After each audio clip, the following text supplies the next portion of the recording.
Hi, it's Marlene Chism, author of Stop Workplace Drama, and this is lesson 2 of Stepping into a New Truth.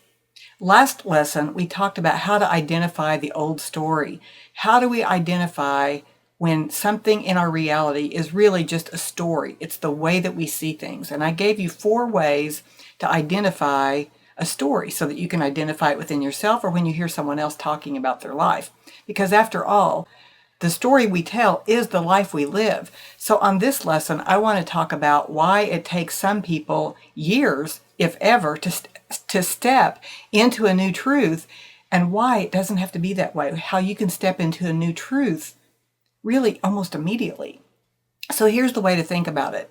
There's 3 perspectives from where we live our life. We live our life from the perspective of the old story, our current reality, and then the new truth, which is where we want to step into.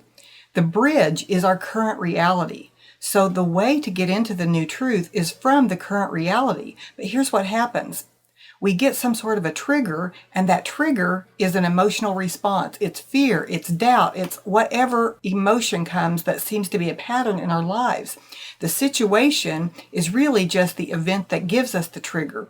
The trigger is the warning that an exit ramp is about to arrive to where we can get off this old story and into a new truth. But instead, what we do is we tend to ignore that signal, we blame the circumstance, and we continue traveling, and the bridge just expands and expands and expands into a superhighway until we get triggered again, and we notice that this is the time for the exit. So, if you want to step into the new truth, you have to do it from your current reality, but you have to be willing to notice those emotional triggers so that you can know that an exit sign is about to emerge, and then you can say to yourself, old story, I'm stepping into the new truth.